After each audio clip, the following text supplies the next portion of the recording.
अली तो फरमाए तव्हां खे याद ना है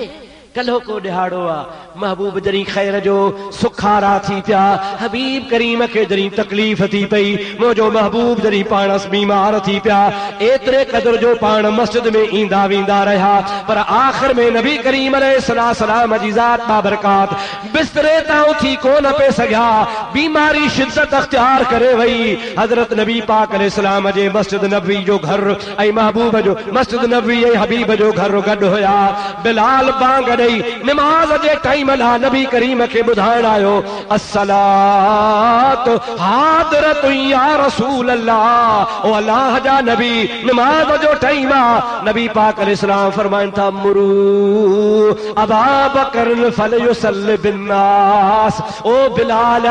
मां उथण जहिड़ो हुजां हा त उथी अची नमाज पढ़ाया हा पंहिंजे सहाबा के दीदार कराया हा पर मां उथण जहिड़ो न आहियां हलण जहिड़ो न आहियां नमाज पढ़ाइण जहिड़ो न आहियां तंहिंजे करे मां मुहम्मद पाण थो चवां मुरू अबा बकर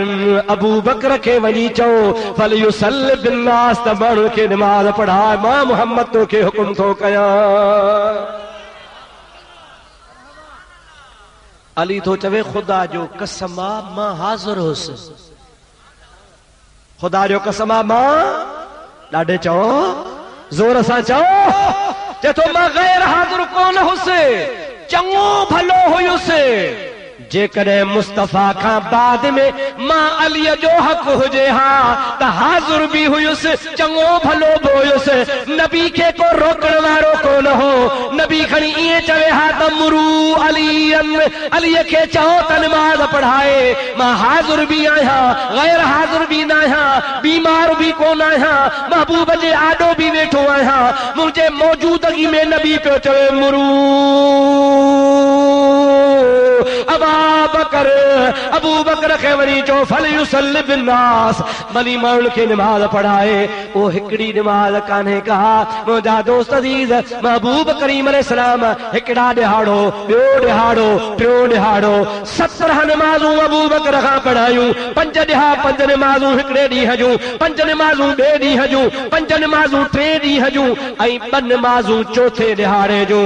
17 नमाज़ूं महबूब जे ज़िंदगीअ में हयातीअ में मौजूदगीअ में हजरत अबू बकर सिद्दीक मुसल्ले ते भी पढ़ाईंदो रहियो उन्हीअ जे पोयां मुहाजिर भी पढ़ंदा रहिया अंसार भी पढ़ंदा रहिया सभिनी खे ख़बर पइजी वई त मुसल्ले ते अबू बकर खे रसूलुल्लाह बीहारियो आहे मां अलीअ खे बि ख़बर पइजी वई हाणे जॾहिं महबूब दुनिया मां विसाल कयो त सहाबा पाण में सलाह कई असांजो ख़लीफ़ो केरु हुजे सभिनी चयो केर वेर जी ॻाल्हि कान्हे महबूब फ़ैसिलो करे पंहिंजे हयातीअ में 17 नमाज़ुनि जे लाइ अबू बकर खे असांजो इमाम बनाए वियो आहे जंहिंखे मुहम्मद मुसल्ले ते बीहारे वियो उहो ई असांजो इमाम आहे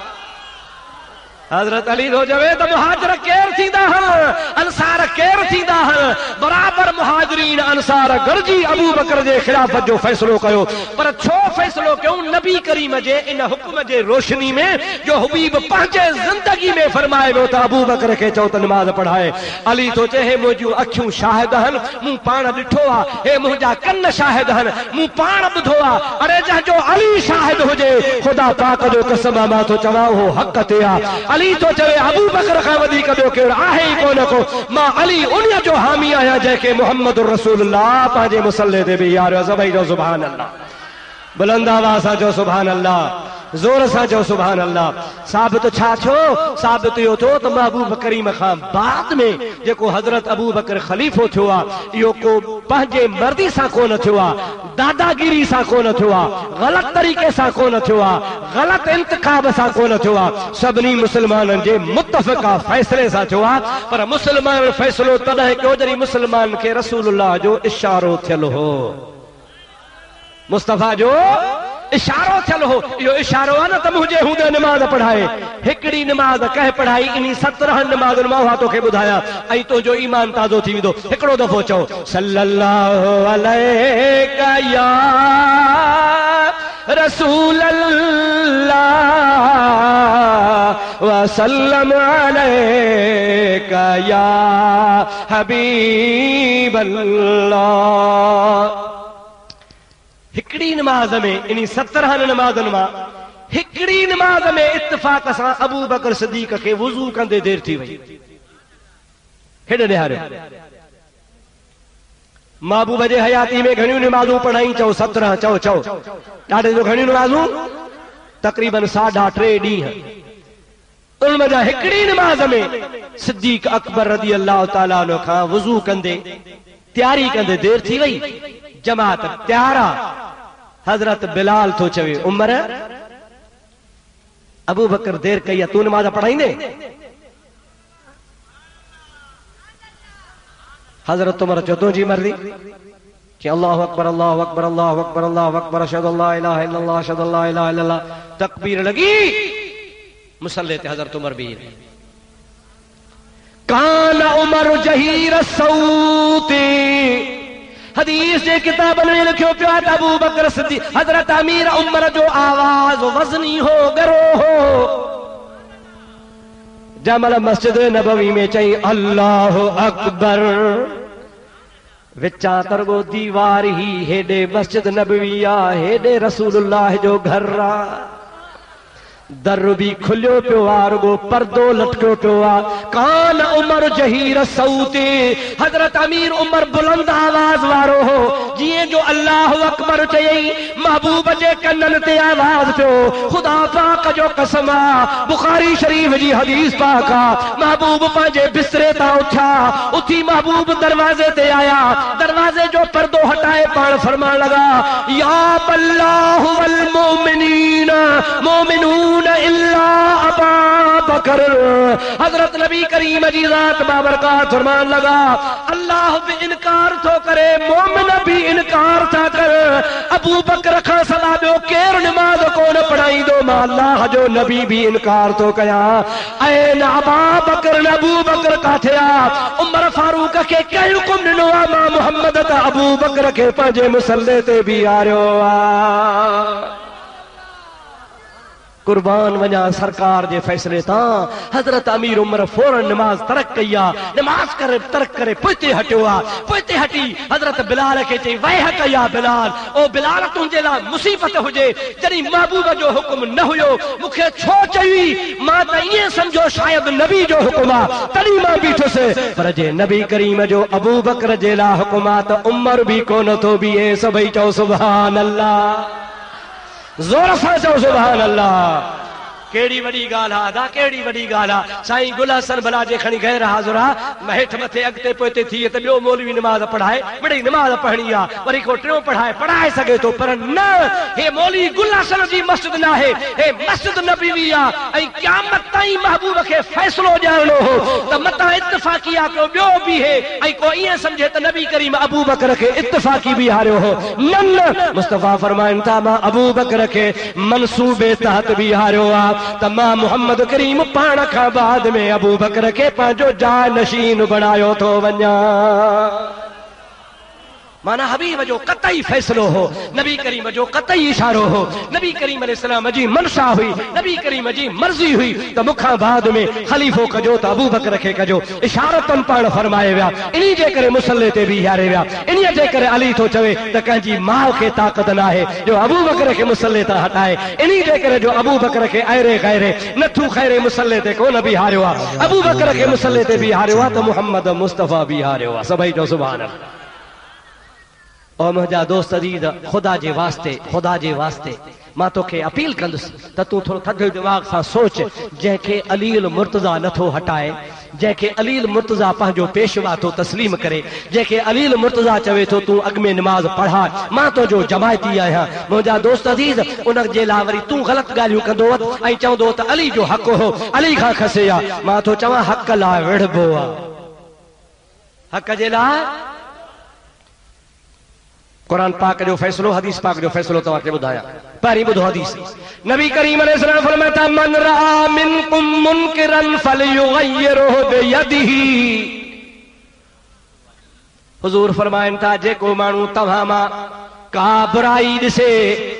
त उन जो फर्ज़ आहे त उन बुराईअ खे हथ सां रोके। व इल्लम यस्तते फबिलिसानिही, पर जेकॾहिं हथ सां नथो रोके सघे त पोइ ज़ुबान सां रोके। बगालियो टी गाल व इल्लम यस्तते फबिक़ल्बिही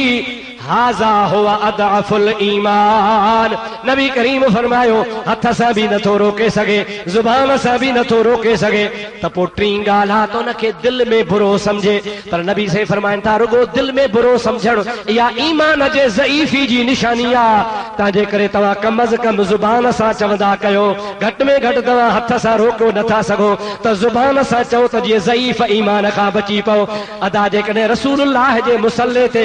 को माण्हू गलत भी ही वने ऐं अली जड़ो जहान मौजूद हुजे ऐं नबी चवे त बुराई के रोके ऐं अली न रोके चुप कयूं वेठो हुजे त अली जी पोजीशन केड़ी थी रहे पई। ताजी माना उन बे हक के लिकायो, पर मां तो चवा अली कदई भी हक के न लिकायो आ। मुस्तफा फरमाइंदो अल अली मअल हक वल हक मअल अली। नबी करीम फरमाइन था अली हक सां हुंदो आ ऐं हक अली सां गड हुंदो आ। जाडे अली हुंदो आ तारे हक हुंदो आ। ताजी माना अली अबू बकर जे तरफा त माना हक भी अबू बकर सिद्दीक जे तरफा। जेकॾहिं ना हक ते हुजे हा ऐं गलत तरीक़े सां बीठो हुजे हा त अली महबूब जे हदीस जे रोशनी में जरूर मुखालफत करे हा, जरूर हटाइण जी कोशिश करे हा। भला जेकॾहिं ॿियो कुझु न करे हा त नमाज़ त पुछऊं न पढ़ेस हा, हटाए न पे सघियो। शिया चवंदा न तकियो पे कई, तकियो अतकियत दीनी व दीन आबाई। इमाम जाफर सादिक ते कूड़ नालो इमाम जाफर सादिक। छा नालो बा चओ? सादिक। चओ चओ छा नालो? माना सच्चो। उन्हीं सच्चे ते कूड़ इमाम जाफर तो चवे। छा तो चवे? अतकियत दीनी व दीन आबाई मल्ला तकियत लहू ला ईमान लहू। इमाम जाफर सादिक चवंदा त तकियो मुंहिंजो त मज़हब आहे पर मुंहिंजे अबन ॾाॾनि जो भी मज़हब हो। जंहिं वटि तकियो नाहे तंहिंजो ईमान ई नाहे। तकिए जी माना छा? ज़ुबान ते हिकड़ी दिल में बी। तव्हां सिंधी में इनखे छा चवंदा हो?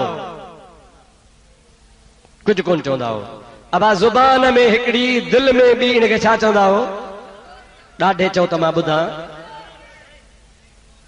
मुनाफ़िक़त। बेटा साहब रहमतुल्लाह अलैहि फरमाए तो त मुंह त मूसा जहिड़ो अंदर में इब्लीसो अहिड़ो खाम खबीसो कढी छो न छॾी तो। और मुझा दोस्तों अजीजो ही था चवन त तकियो जेको आहे सो असांजो मज़हब आहे, असांजे आबा अजदाद जो दीन आहे। माज़ अल्लाह माना इमाम जाफर सादिक ते कूड़ था हणन त इमाम जाफर सादिक चए तो तकियो कयो। हाणे जेका असां चवंदा आहियूं त अली भला निमाज़ छो पढ़ंदो हो? चवंदा आहिनि अली तकियो कंदो हो, तकियो ड्रिजंदो हो, ड्रिज जे करे निमाज़ पढ़ंदो हो। पोइ वरी जॾहिं घर मोटी ईंदो हो पोइ घर वरी अची मोटी निमाज़ मोटाए पढ़ंदो हो। इहा मुंहिंजी निमाज़ कान थी, मिड़ई ड्रिज जे करे पढ़ियो अथमि। हाणे मोटी अची वरी ॿीहर पढ़ा थो त अॻो पोइ भला कज़ा त न थी वञे। ओ बगीअ जा मुसलमानो ख़ुदा खे हाज़िर नाज़िर समझी ॿुधायो। अवां पंहिंजे ईमान जो फ़ैसिलो हुजो त अली कंहिंखां ड्रिजण वारो आहे? लगाता था वो जब नारा तो खैबर तोड़ देता था, हुक्म करता था दरिया को तो रास्ता छोड़ जाता था। अली शेरा सबे जो अली बहादुर शाह मर्दा शेर यज़दा कुव्वते परवरदिगार ला फता इल्ला अली ला सैफ इल्ला जुल्फ़िकार। खुदा जो कसम ओ अली अल मुर्तज़ा शेर खुदा रज़ी अल्लाह ताला नो जेको मरहब जे आॾो कोन ॾिनो आ, जेको खैबर जे मैदान में कोन ॾिनो आ, ओहदो बदर में कोन ॾिनो आ, कंहिं बि लड़ाईअ में शेर खुदा जो खौफ कोन कयो आ। मुंहिंजा प्यारा दोस्त हाणे छो खौफ कंदो? हज़रत अली खे पक्का त मौत अल्लाह जे हथ में आ, हज़रत अली खे पक्का त हयाती अल्लाह जे हथ में आ, हज़रत अली खे पक्का त ज़िंदगी अल्लाह जे तरफ़ खां मुक़रर आ, हज़रत अली जो ईमान आ त नफ़ो नुक़सान अल्लाह जे हथ में आ, हज़रत अली खे ख़बर आ त इज़्ज़त ज़िल्लत भी अल्लाह जे हथ में आ। वो एॾे अक़ीदे वारो छोड़ जे मैदान में काहे पवे हा अबू बकर नाहकते हुजे हा तो उनखे मुसल्ले ता हटाए हा हटाए न सके हा त आवाज उथारे हा पाजी जिदोजहद जारी रखे हा पर कुर्बान अली तुझे नाले ता हटाइण जी त गाल काने का हजरत अबू बकर सिद्दीक जी हिफाजत करे रहियो आ उन जी चौकीदारी करे रहियो आ उन जी ताईद करे रहियो आ जेके मुनाफिक तू कन पिया उनके बुधाए रहियो आ त मां अलीअ जे सिसीअ में जेसी ताईं साह हुआ मां हजरत अबू बकर जो मुहाफ़िज़ आहियां इन मां मालूम थियो त सिद्दीक अकबर हक़ ते हुयो अल्लाह जे कुरान में तरी फरमायो मुहम्मदुर रसूलुल्लाह वल्लज़ीन महू अशिद्दाउ अलल कुफ़ार रुहमाउ बैनहुम अल्लाह ताला फरमायो ये काफरन ते सख्त आहिनि पर पंहिंजा पाण में खीर खन रहन इहो साबित थियो त अबू बकर ऐं अली पाण में खीर खन रहा उमर ऐं हजरत अली पाण में खीर खन रहा उस्मान ऐं अली पाण में खीर खन रहा अबू बकर सिद्दीक ऐं सब सहाबी पाण में खीर खन रहा अल्लाह जे कुरान सच चयो जेके चवन था विढ़ल हा अहल बैत जो हक़ खाई आ ये कूड़ था ॻाल्हाइनि असांजो ईमान आ ये कूड़ा हम अल्लाह जो कुरान सचो आ चओ अल्लाह जो कुरान हिकिड़ो दफ़ो बुलंद आवाज़ सां चओ त ॻाल्हि सची थी वञे अल्लाह जो कुरान जोर सां चओ अल्लाह जो कुरान अल्लाह जो कलाम सच्चो आ रुहमा बैनहुम ये महबूब मोहम्मद करीम जा गुलाम हिक बे में खीर खन रहा पाण में विढ़ियल ई कोन हा मुंहिंजा दोस्तो जेके वेढ़ायो वेठा से गलत था चवन कुरान जो इनकार करे कुफर था कन कुफर करे काफर थी था वञनि तॾहिं अल्लाह ताला फरमायो वमन युशाकिर रसूल मिन बाद मा तबयन लहुल हुदा जेको रसूलुल्लाह जी मुखालफत करे उन खां पोइ जो हिदायत ज़ाहिर थी वञे वयत्तबि गैर सबीलिल मोमिनीन ऐं मोमिननि जे रस्ते खे फिटो करे अबू बकर मोमिना उमर मोमिना उस्मान मोमिना अली मुर्तजा मोमिना मुहाजिर मोमिन अंसार मोमिन उन सभिनी गॾिजी फ़ैसिलो करे हिकिड़ो रस्तो ठाहे ॾिनो त नबी करीम खां पोइ अबू बकर ख़लीफ़ो आहे अल्लाह ताला फरमाए थो वयत्तबि गैर सबीलिल मोमिनीन जंहिं मोमिननि जो रस्तो छॾे ॿियो वरितो नुवल्लिही मा तवल्ला जाॾे फिरियो आहे असां उनखे ओॾे फेराईंदासीं वनुस्लिही जहन्नम वसाअत मसीरा असां उन्ही खे जहन्नम में पहुचाईंदासीं ऐं ॾाढी आहे बुरी ॻाल्हि आहे इन मां साबित थियो त महबूब मोहम्मद करीम जे ग़ुलामनि खे जेको घटि वधि ॻाल्हाए हबीब जे ग़ुलामनि जे तरीक़े खे ग़लति चवे अबू बकर सिद्दीक खे ख़लीफ़ो बरहक़ न मञे अबू बकर सिद्दीक जे सहाबी हुजण जो इनकार करे उहो क़ुरान जो मुनकिर आहे ऐं जेको क़ुरान जो मुनकिर आहे सो काफ़िर आहे अल्लाह तबारक व तआला शल तव्हां असांखे सचो सचो मुस्लमान बणाए चओ आमीन दोस्तों अज़ीज़ो यह बिल्कुल वाज़ेह ॻाल्हि आहे सिज खां वधीक रोशन ॻाल्हि आहे उन में कंहिं बि क़िस्म जो को शक शुबो कोन्हे को जंहिं ते अली राज़ी आहे असांखे बि उन सां राज़ी हुजणु खपे मां तव्हां खां पुछां थो लाड़काणे ज़िले जा मुस्लमानो पीरनि वारा आहियो या बेपीरा हो जेको बेपीरो हुजे सो हथ मथे खणे कर कोन्हे चओ सुभान अल्लाह पीरन वारा आहियो न बेपीरा त कोन आहियो न पोइ तव्हांखे पंहिंजे पीर जो फ़ैसिलो क़बूल आहे चओ हाओ ॾाढे चओ हाओ तव्हांखे पंहिंजे पीर जो फ़ैसिलो क़बूल आहे अबू बकर खे उमर खे उस्मान खे अलीअ खे पंहिंजे पीर जो फ़ैसिलो क़बूल कोन हो हैफ़ तो जे मुसलमानी ते और मवाली भंग जो कूड़ो पी तूं गिलाऊं कंदो आहे चर्स जा सूटा हणंदो आहे बेदीनी जूं ॻाल्हियूं कंदो आहे अचई त तहारत करण बि कान थी वुज़ूअ जे फर्ज़नि जी तोखे ख़बर कान्हे तर लाहिण जो तोखे पतो कोन्हे आहीने में करी पंहिंजो बाहि जहिड़ा बूथ ॾिठो थी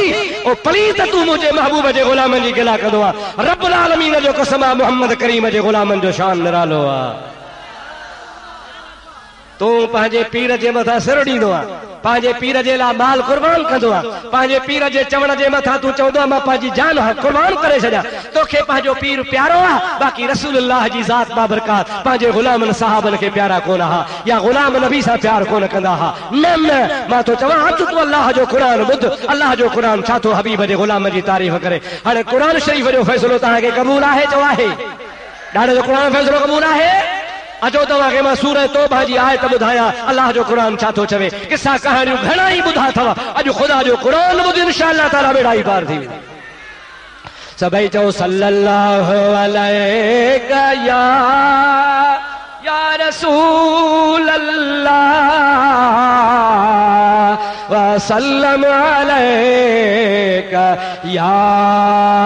हबीब अल्लाह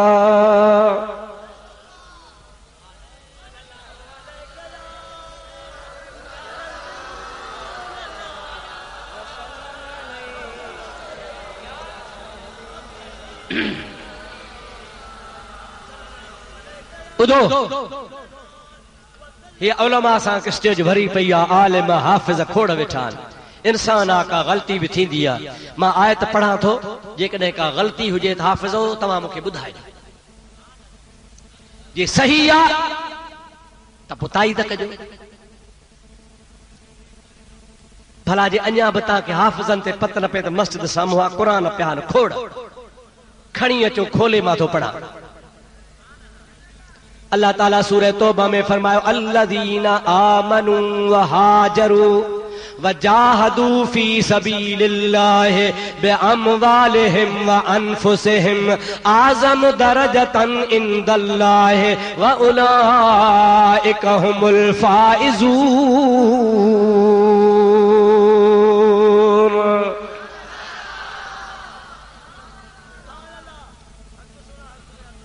सूरत तौबा ओ जै सूरत जे मुंड में बिस्मिल्लाह काने लिखियल सूरतूं ॿियूं बि घणियूं पर हिकिड़ी अहिड़ी सूरत आहे जंहिंजे मुंड में बिस्मिल्लाह लिखियल काने उन्हीं में वञी पढ़ जा अल्लाह ताला फरमाए थो अल्लज़ीना आमनू जन मुंहिंजे मिठे मोहम्मद ते ईमान आंदो वहाजरू ऐं नबी करीम सां गॾु हिजरत कयाऊं वजाहदू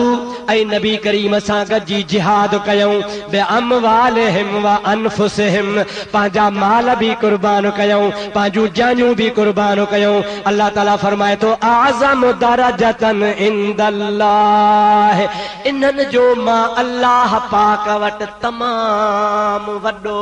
दर्जो आहे व उलाइका हुमुल